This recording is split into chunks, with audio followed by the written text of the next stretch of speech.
What's today's date? King Diamond interview, July 1st, 1998. I was going to actually work or not. Alright, my first question I have for you. Alright, this jumps back a ways. Do you remember a song called Burning the Cross? Yeah. That you guys did back in like 1981? I was curious why I've never heard it on any of the live tapes that I've ever come across. Did you guys ever perform it live? No. How come? Because it was, well, I did the lyrics, of course, but the music was written by another guy.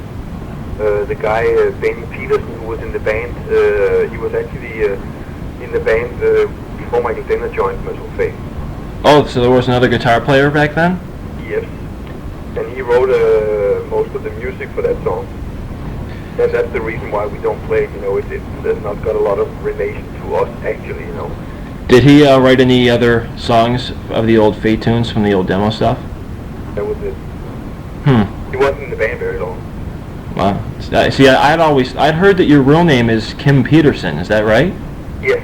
See, I thought maybe Peterson, was he related to you then, or was it just simply another Peterson? Thing of the last name, my name is spelled P-E-T-E-R-S-E-N, and his is with a D, you know. Oh, okay. So you actually don't even say Peterson in Danish, you say Pedersen. See, when I saw the credit, I think it's in the Return of the Vampire CD, it credits that song being by Peterson, and I assumed that it was you, and that's why I wasn't sure why it had never shown up anywhere. It's spelled slightly different than my name. Hey, you know, this is ironic that I would get to talk to you this today. Just this week, I have a tape trader friend who lives in Denmark. He sent me a photocopy of this article. It's from a Danish magazine from 1980, and it's an article on Black Rose. I'd been trying to find out stuff about that because I know that was the band you did before Mercyful Fate. Yeah. Did you guys ever record anything as Black Rose? Not for real.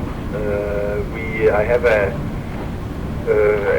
rehearsal session that I have put on a CD myself, you know, so I have it preserved on a CD, a rehearsal tape, you know, which is actually very good quality, but we're playing like 11 original songs and one cover song. So, have you ever thought of releasing it or letting anybody give a listen to it? Not at this point. No? But who knows, you know, it's got some very interesting stuff. You can hear how my voice is not developed at that time, but still there's a few high notes coming in here and there. I see there's a picture of you from the Black Rose in the article, and you've got face paint, but it's done a little bit different than I've seen you ever do it before. And you're holding like what looks to be a pig's head, because he translated the article for me, and it talks about how I guess on stage you used to take like a pig's head and slaughter it. Was that right? Yeah, split it with an axe, yeah. Wow. So you were doing it before the whole Fate idea came together, so you carried it over from Black Rose, some of the ideas in terms of the extreme stage show? Yeah, some of it, yeah. I had a friend that worked at a butchery, you know, and he got me these real pig's heads that I chop up and go into the audience. We did a lot of insane stuff with that Black Rose, and the difference in the paint, the makeup is that there is no white. I didn't use white in the makeup. Oh, there's no white there?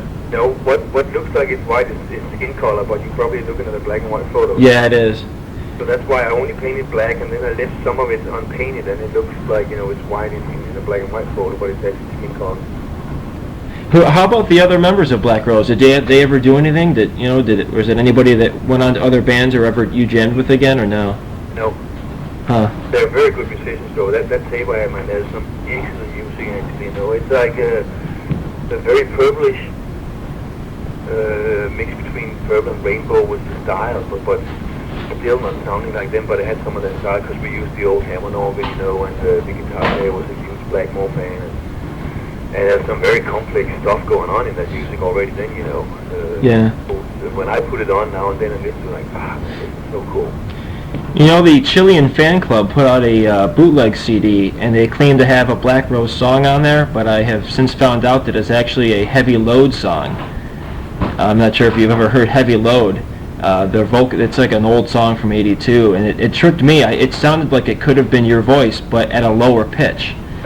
But it turned out that it's not Black Rose, so I found that out through... Well, I have the only original tape of Black Rose, and I transferred onto a CD that only I have. So nobody else even has a copy of it? Nope. How about any live? Did you ever record any of the live shows that you played? Not that I remember, no.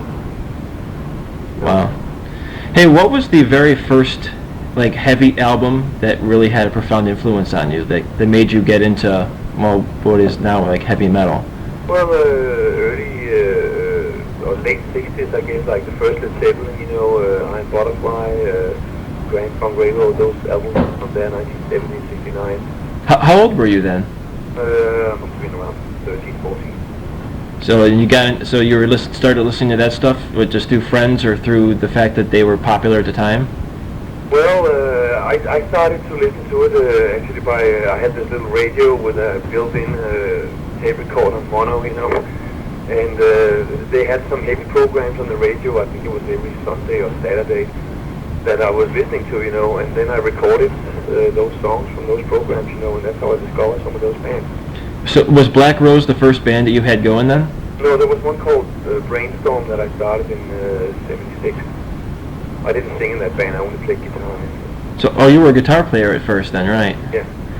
Anything by Brainstorm ever exist any longer, like any recording or no? But there was some of these half-inch tape, you know, these big tape recorders with these big wheels on, you know. Yeah. So we did record a little bit from, but I don't have any of it. It's all lost, you know. Hey, where did the name Mercyful Fate come from? It was actually, we had a guy that helped us in the beginning in Denmark, a guy called Ken Anthony that worked at a big record store, you know, in Copenhagen. And he helped us with, he had some connections here and there, and he helped the band in the beginning. And his girlfriend came up with a name. Then we kind of spelled it the old English way instead of having the I in there. Yeah. And but she came up with it actually. How about your name, King Diamond? Is there you know, why didn't you use your natural name?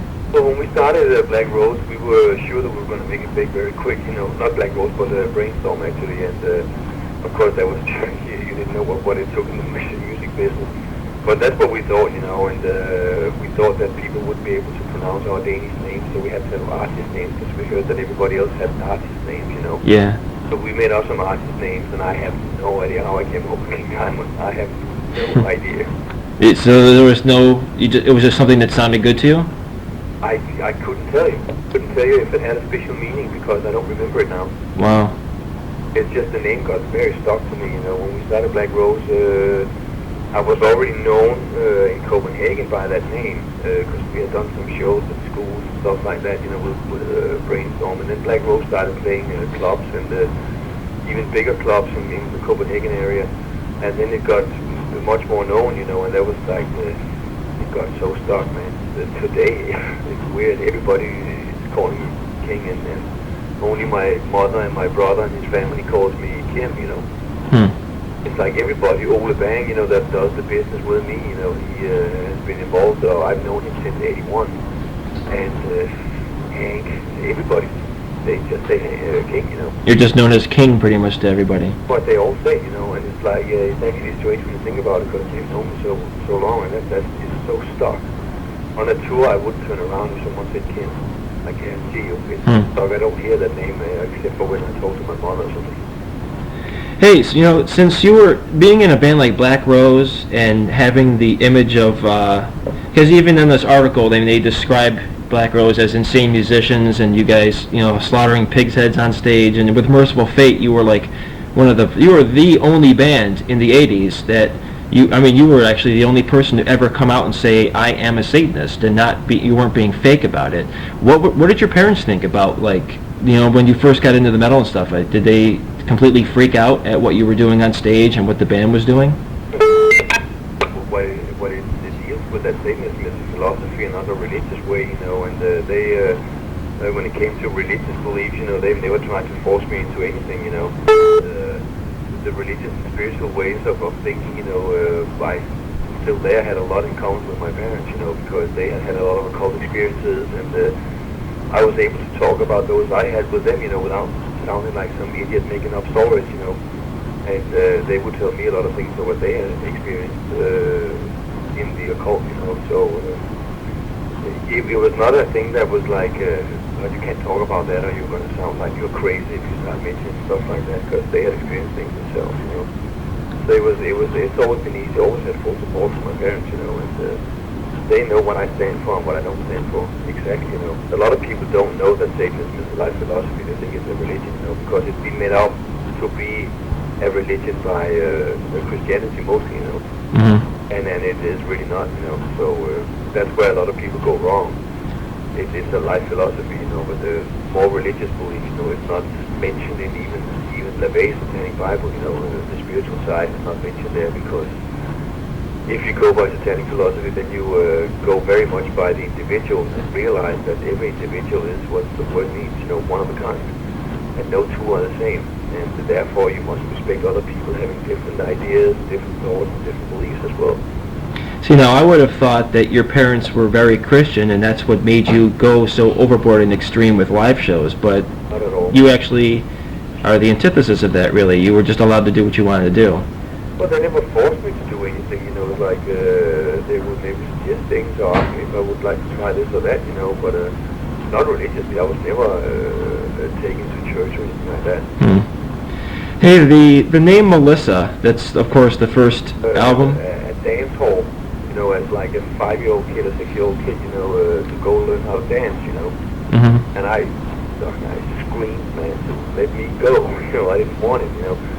And but they had taken me there so I could see what it was like, you know, and I just did not want to have anything to do with it, and then they didn't force me to go back or anything like that. Hmm. Then I started playing a lot of soccer all of a sudden, you know, and my dad was into that, you know, so he was always there with me, and we were playing matches and stuff like that, you know. That became one of my main interests, that and music. Wow. Hey, the name Melissa, which of course is the first album, I've got a live tape with an old song that Mercyful Fate did called The Witch, and you intro the song as being about your ex-girlfriend Melissa, who was a witch. And I know that I heard also that the skull that you used to have on stage used to be referred to as Melissa. So what I was curious to know is, Melissa someone, was that somebody that was real, or is it based on someone that you knew, the name? No, not at all. It's all made up in my head. Hmm. It was a skull given to me by my brother, actually, who had gotten it from one of his school friends, whose dad was a doctor. And he was, that's where I also got the crossbones for the microphone stand, you know. His dad was a doctor that taught other students, you know, how to operate. And when they were done with the corpses that had been donated to science, you know, they would strip all the flesh off the bones, and put the bones in, you know, and that's where he got this from. Hmm.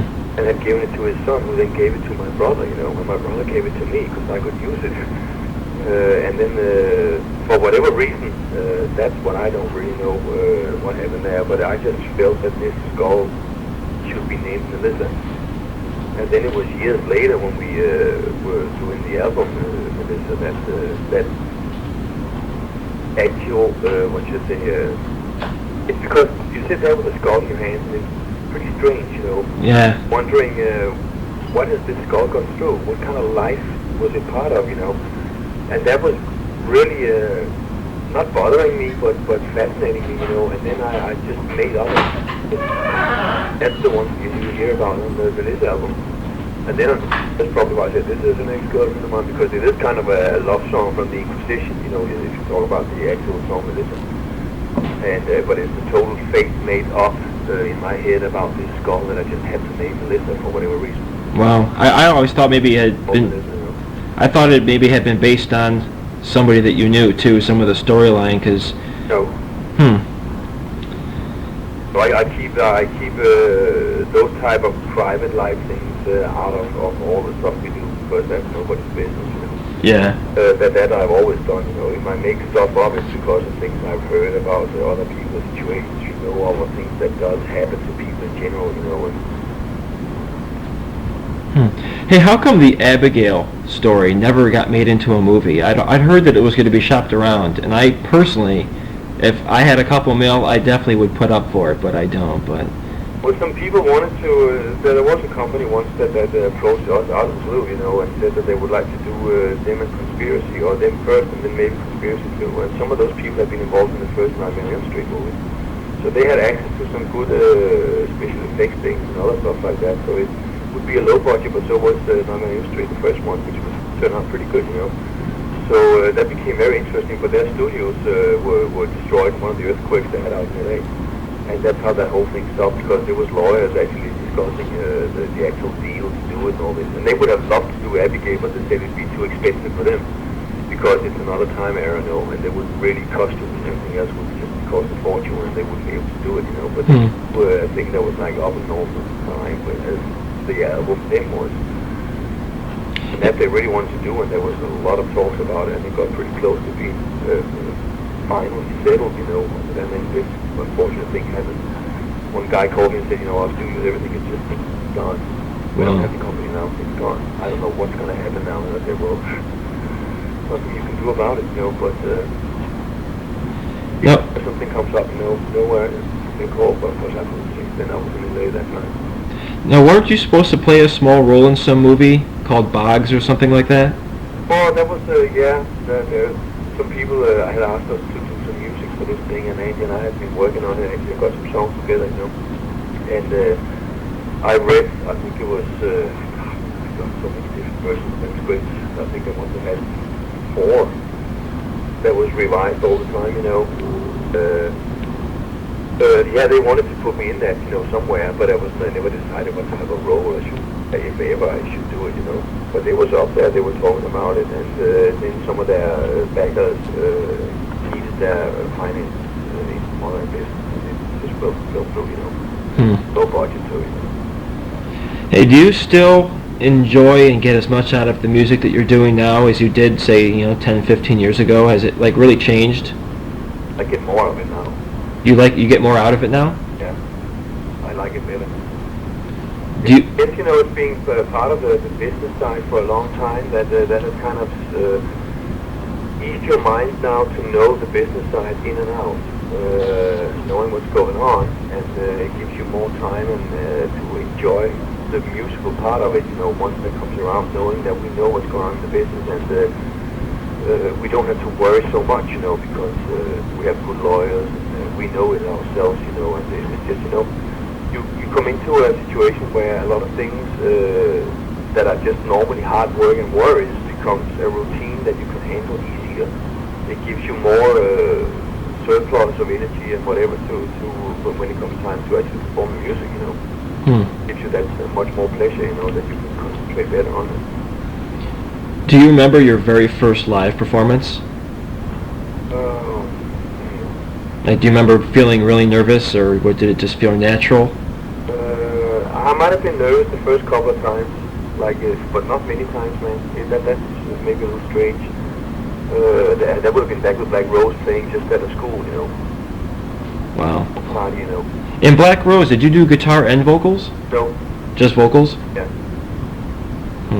How about the unique vocal style that you have? Because nobody on the planet sounds the way that you do when you do your vocals. I mean, the closest that I've ever heard is probably an old Uriah Heep song called Bird of Prey, where he kind of goes up on a high part, and it's the only time I've ever heard a vocal that sounds kind of into that same pitch that you do. I'm just wondering how or where you came up with doing it that way, or was it just simply what came out of your throat? It happened, I didn't sing like I do at first. I didn't know how to sing. I've never been taught how to sing or play any instrument, So it's all by feel and ear.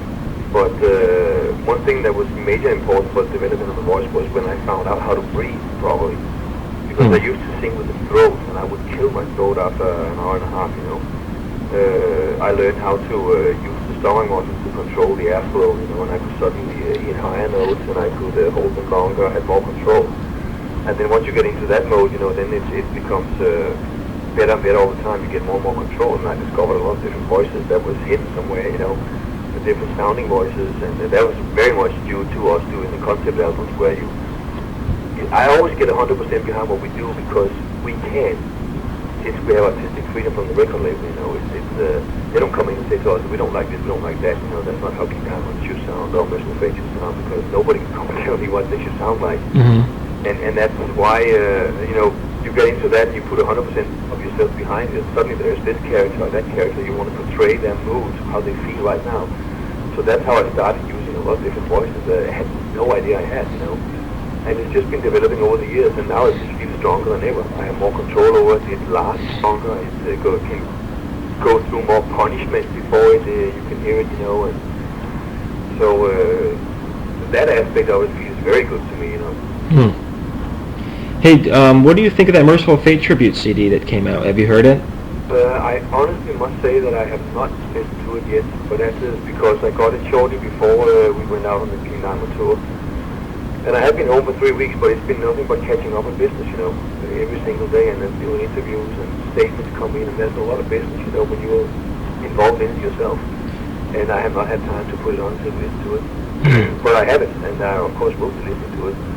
But no matter what, it's a huge honor, you know, to find out that there are bands that have gone through that process and actually that extra work to go in and record our songs their way, you know, how their band would sound playing a Mercyful Fate song, and then paying tribute to us as being influential in whatever aspect it might be, picking up that first guitar, whatever, like, you know, Jimmy Page was the inspiration for me to go in and buy my first guitar, you know, that was hearing the first the second album. I was like, God, that guitar sound, I gotta have a guitar, I gotta have a guitar, you know. And it took years before I learned to play it myself, to teach myself how to play it, you know, and before I got to a point where I felt like, hey, you gotta put a band together. Yeah.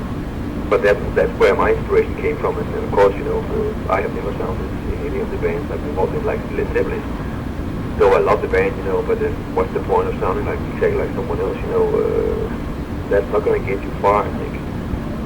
So it's a matter of, you know, when you do that. We did ourselves, you know, participated in a tribute album to Judas Priest. Yeah, you did a great cover of Ripper. But it sounds like it's Mercyful Fate playing that song. It's not trying to sound exactly like Judas Priest, you know. Yeah. I can't sound like Robert Halford or Wolfie. I don't know, but I wouldn't try to sound just like him. It should sound like Mercyful Fate would play that song, you know. That's what tribute is about, I think. Yeah, I haven't even heard the... Hey, also, my voice probably has a specific sound to it, you know, a specific tone. That also makes it impossible for others to sound exactly like I do. And a good example on that type of thing is Ozzy Osbourne. Nobody can sound like him. Nobody. Like who? His voice has a very specific tone that, you know, it doesn't matter who you put up there, they can't sound like Ozzy Osbourne. That's why nobody can replace him in Sabbath and sing those old songs the right way. It can't happen. Wow. So yeah, now I did a solo project I'd submitted to that Mercyful Fate tribute, and I don't know, they didn't contact me back. It's going to be like on as a bonus track on the debut album, but I was disappointed I didn't get on there because I think I did your voice pretty good. Yeah. Yeah, I tried, because you see, Mercyful Fate, Don't Break the Oath record had the effect on me that I guess, say, Iron Butterfly had on you. I mean, in 1985 I bought that record, and that was like being reborn, basically. And started, you know, that was the record that I got into real heavy. So. There's a certain feeling inside it that you can't describe what it is, but there is something in there that just says boom, and it makes you have to do certain things, you know. Yeah, I listened to that. I listen to Don't Break the Oath now, and it still sounds the way it did that very first time I dropped the needle on the record in my bedroom, you know. Yes, I know what you're talking about. It's just got that magic feel to it, you know. I mean, I actually, now, I mean, after hearing that and hearing the other stuff, I actually personally like the demos the best. Oh, yeah? I don't know why, I love the demo stuff. It just has like a nice, a little rawer sound, I guess, than the albums did. Yeah, they do, because you're limited for time. You can't really do a whole lot, you know, and a lot of it is lacking too, on the other hand, because you can't really do the harmonies and stuff that's planned, you know. And that even happened when we did the video piece. Because those songs like Doomed and Corpse and all those, you know, Nothing No Fun, they were completely planned out like the songs you hear with big choirs and backing vocals and harmony guitars and all this stuff, you know. But we had 2 days to record it. Record and mix the 4 songs. Yeah. And for an album, not for an EP, you know. And there was just no time. It's like you can use one backing vocal. Like, I'm not going to create a choir like that. Well, sorry. Great. So I'd say disappointing, you know. The album did, the EP did a lot for us anyway. But same thing with Hank. Actually, the intro solo to A Cause of Love Soul was the first take, because he was told that, okay, you're having a solo in the front of this. well, you know, whatever you do now is what goes on the album, because we don't have any more time. I'm sorry, that's it. Like, talk about pressure, you know. Like, whatever you do now goes on, even if you make mistakes. Yeah. Then he did the solo that is on there, starting off Corpse Without Soul. Which recording of Corpse Without Soul was it when the reel ran out before the song was done being recorded? That's the one you hear on Return of the Vampire. Okay, that's what I thought. The song just simply didn't fit on the reel, or was it the mistake of the engineer? Well, it was kind of like, you know, I guess the guy liked to smoke dope and stuff like that in the control room, and he was just not on top of things. And we've been fighting this song all night to get it right, because the way we had to record it was live. Oh, the mini LP was recorded live, basically? Not the mini LP, but the demo that we did, the demo versions are on Return of the Vampire. Huh. The demo version of A Corpse Without Soul that was stopped because the tape ran out. Yeah, On the demo. Yeah, you hear the S, and that Satan has taken his cuts off at the S. Yeah. And what happened there was, like, the engineer of that studio, you know, was, we have been fighting all night long to get it right, because there we had to play it live. Except for the solos, we could overdub, and the vocals could be overdubbed, but all the basic tracks had to go down in one take because there wasn't enough tracks. So, and we've been fighting to get it right, man, all night long. And just somebody made a mistake all the time, here or there or wherever, you know. It's like, damn, you know. And we were about to give it up, and then we did one last try, and then we got it. Came into the control room, and the guy said that, "Oh, dude, I'm sorry, man, but tape ran out, man, before the song was over." Oh, man, thanks a lot. We finally got it. We've been fighting for hours to get this right. So that's why it's not on there. Hey, what newer bands do you listen to? Like any new metal bands that you've heard that just make you go wow? When I get the few little chances that I do get, I usually listen to the stuff. I collect CDs from the early 70s, you know. Got most of the bands that I used to collect them on vinyl, obscure bands, you know, as well as, of course, the big acts, you know, but a lot of obscure acts that never made it because the killer bands, but just at the wrong place. Like who? But I have a lot of that, and that's what I listen to a lot, you know, when I have a chance to listen. Like which obscure bands do you listen to, like from the 70s? Oh man, there's a ton of them, you know, bands that I really liked a lot. You know, there's some Scandinavian bands that are some of my favorites. You know, there's Aunt Mary from Norway, from '72, which is like very progressive, very heavy. Their first album is called Loaded. That's a really, really cool band. You know, Captain Beyond, you might have heard of. Yeah. Kind of okay, yeah, that first album is killer. Have you ever heard of Bang? I've heard of them, yeah. I haven't listened to any of that stuff yet, but I've heard of them. I have a dub of their first album. You'd have to hear it. If you like old Black Sabbath, oh yeah, this Bang is absolutely amazing. It's like from 1972. Yeah.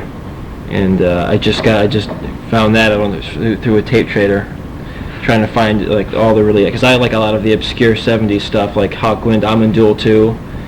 Well, there's bands like Jericho I really like, you know. There was they did a killer album, November from Sweden, a three-piece singing Swedish man from 70 and 71. Lucifer's Friend from 1970, you know. I got a band or a CD right before it was Lucifer's Friend, which it was called Asterix then, you know, but it sounded a lot like Lucifer's Friend.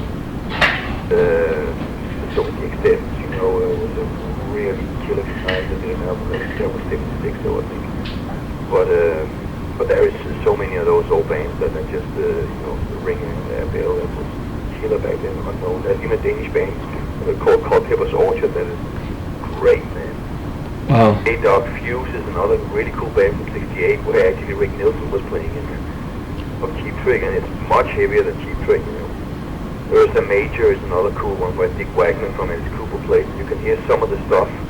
He was later in Alice Cooper. Some of it, the riffs on that album actually surfaced on Alice Cooper Goes to Hell, which is really fun to hear, you know. Wow. Silverheads, the Lord Baltimore, you know, Blood Rock, Paris, that's been on a three-piece band. That's not that. Yeah, these are obscure. I don't even recognize some of the names. A lot of that stuff, Lone Star, Knox, you know. Geordie is another cool band from that time where Brian Johnson was singing in. who's in ACDC now, you know. But I saw him in Geordie 3 times in Denmark. Wow. And he could sing falsetto back then. Wow. Do that now, but it's cool stuff. Have you ever heard Black Widow? Yes. I don't like it too much, actually. Well, Grand Funk, Golden Earring, Gotch, those old type of bands, the Who, King Disaster, Wishbone Ashes, Killer, you know, Uriah Heep, Purple, for Sabbath, Simple Tall, you know. Old Free was pretty heavy too, you know, on the vocals, some of their old stuff. hey, have you ever heard the Witchcraft Coven record? Yes, I have all 3. Yeah, oh, they have 3? I didn't even know they had 3. The one that's signed by Jinx, I talked to her a couple of times. Wow. I've got the one that destroys minds and reaps souls, Yeah. with the actual Black Mass on there. Yeah. And that's a good record. Yeah. Yeah, I got all 3 albums, and also got the single that's One Time Soldier. Oh, we'll have to do some tape trading. Signed by her, you know. Signed by her? Yeah, because there was through another guy that I got to talk to her, and we talked some, and she loved our stuff, you know, and she told me some stories of when they were out actually supporting Zeppelin over here in the old days. It's interesting to talk to her, you know. Yeah, I heard some good stories about them with Timothy Leary. Mm-hmm. They claim to be the only band that ever freaked him out. So we'll have to do some tape trading. Yeah. I might have a few goodies in my collection. Yeah. So I'm trying to, a lot of old Mercyful Fate stuff too. Yeah. But you live in Texas now, right? Yeah. Have you heard the band Absu? Yeah, I know the guys. Yeah. What do you think of the stuff that they're doing? I don't listen to it very much, you know, because it's not really the style of music I'm into when I have a chance to sit and listen to stuff, you know. Yeah. So, but they have a pretty good reputation, I think. Yeah, I know those 2 guys too. A couple of those guys are cool guys. Yeah. I just wondered if you like a lot of the modern black metal at all. Well, see, I don't listen to it a lot, so I can't give an opinion, you know. Yeah. It's so rarely that I get chances to just sit and listen to music, and when I do, I like to listen to stuff that I collect, you know. Oh. So newer stuff is actually not really newer stuff, you know. When you talk about what albums did you buy recently? Well, I bought some old Gentle Giant, you know, and Zeppelin BBC sessions, and Gentle Tall I still buy today, you know, and and then of course those bands that are my personal friends, you know, like Metallica or Megadeth or Pantera and stuff. I listen to that, of course, you know, because it's interesting for me to hear what they're doing, you know. Used to like a lot of the King 6. The older King 6 was really cool, I think. If you could set up a tour with any band that you wanted, who would you tour with? Would I like to go on tour with? Yeah, that you've never actually gone on tour with, but you'd like to. Oh, there's a lot of bands that would be great to tour with. But there's a lot of them, you know. Of course, those Pantera, Megadeth, and Metallica would be great. But otherwise, get a Sabbath tour, be killer, you know. Yeah, what do you think of the metal scene today as compared to the 80s? Do you think it's diminished, or do you think it's multiplied? I think it's coming back. I think it's on an upswing, you know. It might have been stagnating, and it's never been like some people said metal is dead, you know. It's never died, you know. There's always been the fans out there, but it's maybe stagnated in population, you could say, because, and that has a lot to do with the media, you know, be it radio or magazines or whatever, you know, that dictates a lot of what new potential fans would listen to, you know. Mm-hmm. Because if they're not exposed to heavy metal through magazines or radio, you know, how are they going to discover it, you know? Yeah. Maybe by word of mouth, and that still works, of course, but it's not in the same scale, of course. And if alternative has been popular, then that's what's being pumped out everywhere, you know, and that's what people think is the heaviest they can get, you know. Well. You know, that is the way it is, you know, and it's not always controlled by the media itself, you know. It's very often controlled by the record labels, because that is also the way the business works, you know. The record labels will do this, and that for you if you play their new album, you know. I think it's the metal radio shows that have kept it alive. You know, the old ones scattered around the world. Yeah, and the bands that have stuck to their guns, you know, and kept on. Yeah. And the fans have been out there still, and it's not like the fans just went away because another thing became popular, you know. But like what I'm saying is that it didn't grow, you know, all of a sudden because those new potential fans were not exposed to it at all. And that has lots to do with record labels, of course, you know. They will take out ads in the magazines and this and that, you know, but they'll take big acts out of all the alternative bands, and there won't be any metal ads in there, for instance, you know. And they'll send all this and that to you. If you do a 5-page story on this alternative band, they will send you tickets for this and that show and blah blah blah, you know. And there's all these little goodies, and I'm not saying it's wrong, because that is exactly the way the business is. That is part of the business, you know, like it or not. That's the way it is, and it's not that it's illegal or whatever, but that's the way it's done, you know. You get so and so many free CDs at the radio stations, but you've got to make sure you play this album or this album, you know. And then there's tickets. You can get so many tickets you can put up for contests and stuff like that, and there's like 5 for you, and you know. That's the way it is. Yeah. But there's nothing wrong with it. That's just the way it is. But that just means that labels have a lot of power, those big labels with the money, you know. And they can direct a lot of the things that are popular or not, you know. But then certainly comes, you know, even though they might have had this or that, you know, an alternative has been very up for a while, you know, there comes a time when people want to change, you know. And then they stop buying the albums in the same degree that they used to, you know, and then the labels like, oops, what's going on here? What's changing around here? We've got to be on whatever is going to come next, you know. And if they discover that metal is coming back up, well, you see a lot of metal acts being signed all of a sudden, and new metal acts coming out, and the old ones coming back and wants to reunite and all this stuff, you know, because it becomes like almost a trend or whatever, which we have never followed, you know. We have done what we are about. And I think we have had an advantage over a lot of other bands in respect of having the artistic freedom from all the labels we work with. We have always been able to play straight from the heart, you know. So it's been total honesty from us, you know. We don't pretend to be anything else than what we are, you know, and what we put out. I don't think anyone else sounds like us for the same reason too, you know. And that has created a little niche for us, you know. Well, I don't think you can name another band that sounds just like Mercyful One. No, you can't. And it becomes a kind of timeless because of that, you know. And we have never felt that we had to follow any trends, because if that had been the case, we would have stopped. Wow. I don't follow trends. I don't care what people say. I don't like an A&R person coming up to me and saying, "Oh, those 3 songs are not good. Write 2 other ones there, and then we need a ballad." Like, don't tell me what Mercyful Fate or King Diamond should be about, you know. If you don't like what we're doing, or you want us to be soft or this or that, go find another band that is soft or this and that, you know.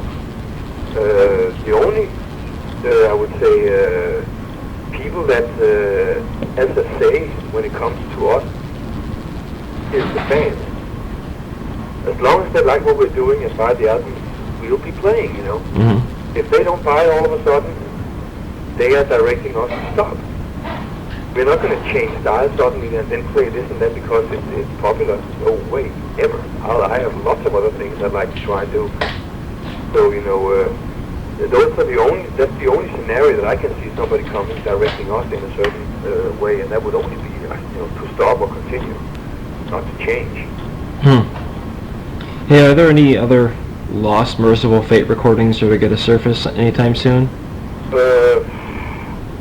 Not that I know of. We have some videos, you know, that has never been seen by anybody, which was confiscated at some shows, even some very early ones. It's not out of the tape trading thing, because we have the only originals, you know, and that goes for King Diamond too.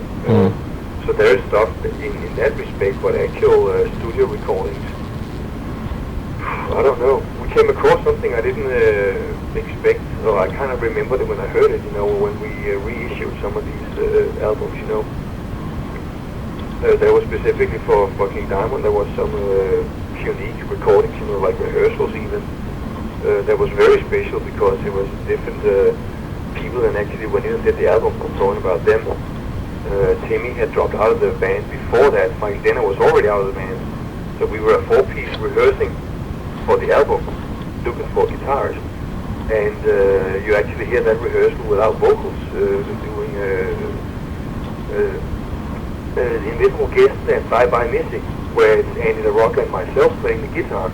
Huh. So there's no vocals, and then Timmy's actually playing the bass. Those are those bonus tracks? Yeah, and you can recognize all Timmy's bass lines that they actually are on the album, because he did go in the studio, but Hal Patino, who had joined the band, played the bass there, but he used Timmy's bass lines. So it's pretty interesting stuff. And on the Abigail, you know, there are some special vocal mixes that was made for me right after I had done vocals. I would get a quick mix to bring with me back home, so I could listen to if there was something I wanted to change the next day. And some of those are quite different from what they turned out to.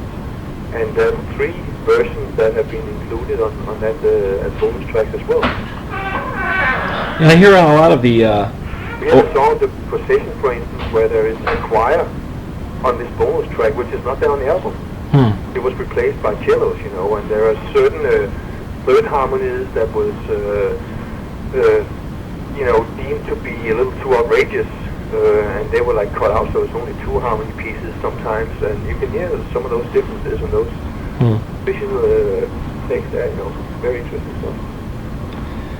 Well, listen, King, I'm out of questions. I know I got about 100 more questions I could think of, but I can't think of them off the top of my head. But who knows if there's other stuff like that out there, you know, I don't know. But right now I can't imagine what it would be, you know. But like I said, that's when we started looking for something suddenly popped up, like, wow, I had no idea I had this, you know. Yeah. I'll check this out. Well, listen, I'm trying to think if I have anything else. I feel like this is my one opportunity to ask whatever it is that was running through my mind. Where did you call from? Pardon? Where did you say you called from? I'm in Rochester, New York. I do a radio show called Sonic Insanity. We've been on the air since 1989. We're probably one of the longer running metal radio shows in America. And in fact, on the radio, everyone knows me as the Mercyful One because all I ever do is go on about how great Mercyful Fate is. So I'm known as the Mercyful One throughout Rochester. You know, that's how everyone... I kind of got the nickname from high school, having Mercyful Fate all over my notebooks, and I used to have a back patch on the back of my back of my leather.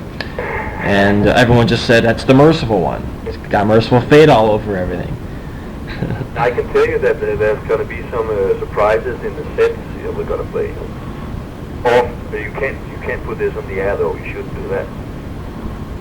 Some surprises? Oh yeah. Yeah, I saw you again. You guys came to Rochester. Yeah. Yeah, that was great. But we are going to play some special. You know, we're going to play the title track off the new album, which is the longest we've ever, you know, Dead Again. Wow. We're doing a song that we have never played live from the Melissa album. We have never played it live. Actually, we played it twice in a little club in Denmark before we ever recorded the song, but we have never. Oh, you mean Mercyful Fate when they come through? Yeah. Okay, I saw the King Diamond Band. Yeah. Yeah, that was great with the Eye. You did those songs off the Eye. Yeah. I mean, the Eye, in my opinion, is an extremely overlooked record. I love that fucking album, and it's like, back then you didn't do a tour, and it didn't seem to get, like, a lot of recognition at the time. A lot to do with it, and that was that we had some legal problems with Roadrunner, you know, but that was solved, and we're fine now, but that was the reason, yeah, and I think you're right about that. I'd love to see that whole album just perform live. Yeah. I mean, that was a fucking killer record, and the whole, I mean, even though it was a concept that it has been done before, you did it, like, in a historically correct fashion. Yes, exactly. So, a lot of the themes that you did throughout both Fate and the King Diamond, there's always a theme on the darker side. I mean, Abigail is a genius story. That's just the whole mixing of the number 9 and the symbolism between 18 is 9 and Miriam and Abigail is just, it's fascinating. I can remember, you know, getting the record at the time, and, you know, of course, a lot of idiots couldn't understand the story, a lot of the symbolism to it. But when you sit down and you read every line, you listen to the album 100 times over, it's a really an amazing storyline. That's why I was really surprised it hadn't been made into a movie yet.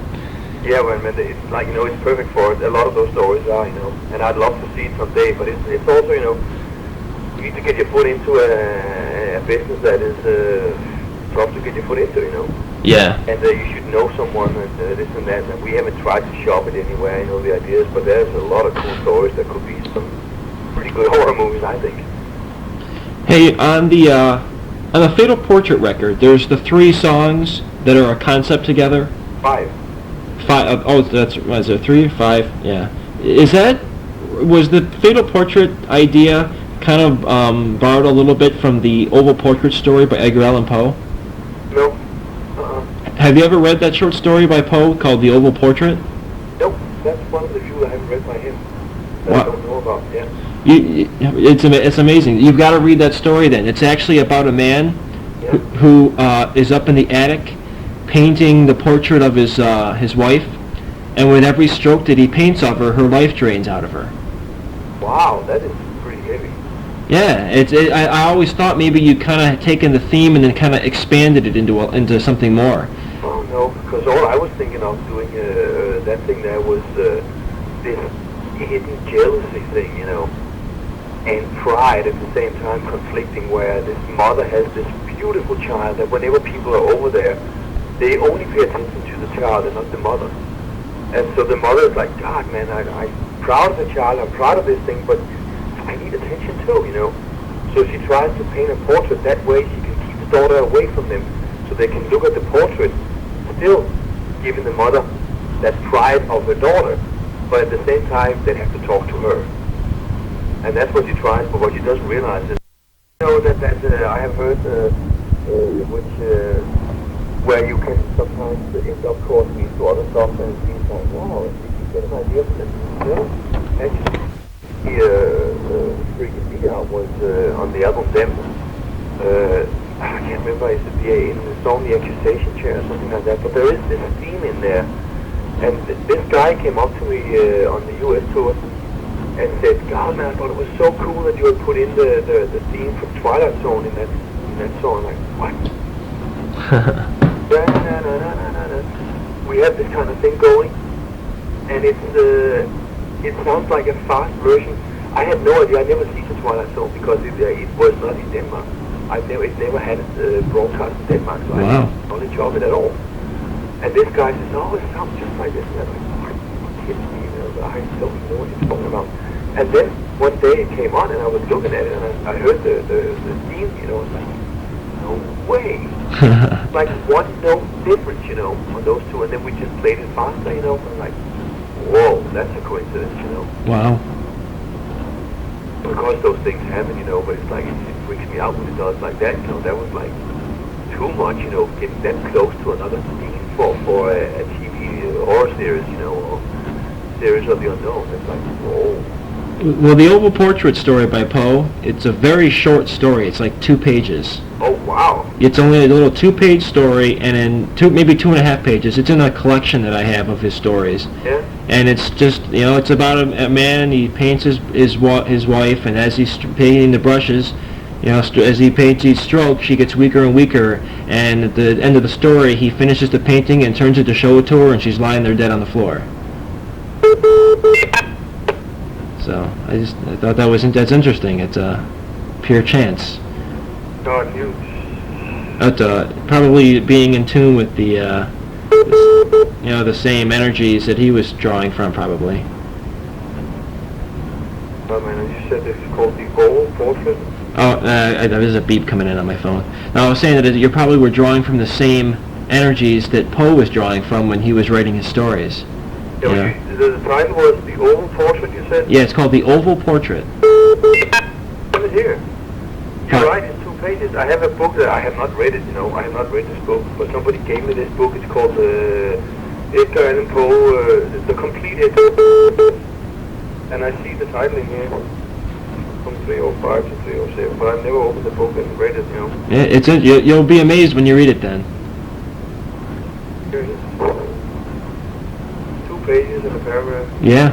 Ends up, she was dead. That is wild. I'll definitely read that. That should take me long. Yeah, it's short, but it's, you know, it's a cool. I mean, I actually had listened to the Fatal Portrait first, and then I think it was about a year or 2 later I had, you know, gotten a hold of a copy of that Poe book. Yeah. And then when I read it, I was like, wow, King Diamond, you know, obviously he's got to be an Edgar Allan Poe. I figured maybe he read this and kind of then, you know, added to the story from it. So that's pretty wild that there's that, you know, that. That's wild. Oh, I got it here in front of me because that's cool. Also, you like it, so you like it kind of poetry. I like, I don't know all the stories, and this book I've never, taken to read because I know the popular ones, of course, The Raven, The House of Usher, and those, Yeah. some of those big ones, The Castle of Amontillado, and those stories, but I never read this book where it has so much stuff in it.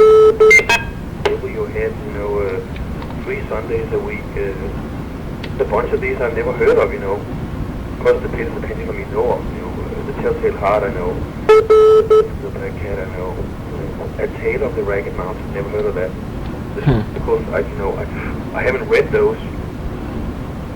There's a lot of stuff here, but it's like, He's got a lot of stories there. I haven't read all of them either, but that one just for, that I have a book with, with maybe 30 of his stories in it, and they're mostly his shorter stories. Yeah. This is the complete Edgar Allan Poe tales. Wow. A big fat book, man. It's like, well, I know there's a lot of good stuff there, but again, better not to take anything from it if you can avoid it. That's always a problem. If somebody comes up to me and says, hey, I've heard that before, or this I read, or I saw this in a movie, and I'm like, well, okay, then I'll change it. You try to stay away from other people's stuff if you can, but anyway. How about the Voodoo record? And where did you draw? Is that anything in particular inspired the concept of that album? Well, most of the King Diamond albums deal with human beings interacting with each other, how we treat each other and mistreat each other, and there's always some deeper backgrounds of the human mind in the King Diamond stories. But the actual, to go into Voodoo, I've always been fascinated by it, but I've never known very much about it. So I was originally starting out writing about, it was supposed to be called The Plague. And I kept up ending up where the eye took place, and I just, no way, can't happen like this. Can't have that, And then I had written the music for the title track, but had given no name to it. And those native drum beats and stuff like that, it kept on staring at me as, hey, Voodoo, this sounds like Voodoo stuff. And then, okay, I think this is my chance to read up on it. So I went and got 4 books about Voodoo, the deep religious stuff, all their superstitions and unwritten law, all this. And reading that, I was like, whoa, this is deep. I had no idea. And then what was in there were several things that I thought were so interesting that, God, I got to have those type of laws in there, some of the rituals put in there, get that into a storyline of my own, So I took some that's why it's so genuine Voodoo stuff that is in there, and deep Voodoo, So, and then I just started making up characters and a scenario, and then I did, for the first time, just the story move by itself. And if suddenly I didn't like the direction it was taken, I would change some of the action. And oops, I missed a character here, make up another character, give them life, let them live, and see what they're going to do. I didn't have a clue about the ending until I got to it, which was, this is the first time I've done it that way. And it was quite interesting for me, to do it that way. But it deals so much with, you can't say either side in there, the Voodoo cult or the family are really bad. They have different values that they're protecting, like, their life depended on it. And the family don't want this child to grow up in these surroundings because they know that it's Voodoo taking place out in the swamps close by their house. But they don't know about Voodoo. And they have intention. That's the typical human thing, you're scared of something, you just try to destroy it. Learning about why am I scared of this, what is it I'm scared of there? Do I really know what it is? They might not have needed to be scared of it, but they don't have the time or even want to make about it. They're just scared of it, they want to get rid of it. So they're protecting their child and their own existence. The Voodoo cult have to deter them from destroying that burial ground, because that's an unwritten law as well. They believe very strongly you have to feed your dead. And you have to have access to these burial grounds. If you own a piece of land with that burial ground on, and you want to sell your land, you have to omit the burial ground from the sale. It has to stay public, so that the people with relatives there have a chance to go there and leave food and drinks there by the tombstones. Because if they don't do it, they believe that they'll come after them. So the other side is essential in their belief that they have that access, so they can't allow the family to do this. So it becomes a matter of life or death for them, you know. And they're even trying to be so nice about it. They try to just family off at first, but it is so crazy, you know, that the families don't budge for that. They just want to get rid of it, and then it turns into this huge occult battle.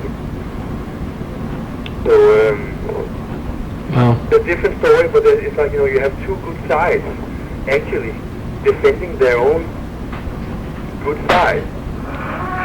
Both of different cultures and not willingness to make an effort to find out what it is you don't like here.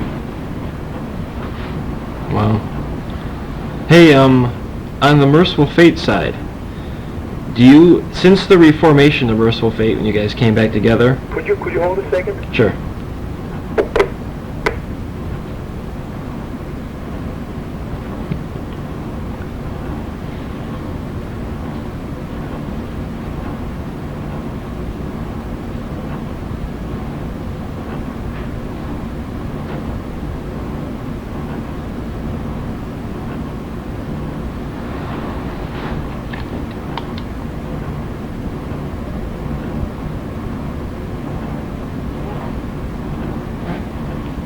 Calling here repeatedly. Somebody was. It's not registering, whoever it is. There's no calls registering on there. He's called 4 times. It's pissing me the fuck off.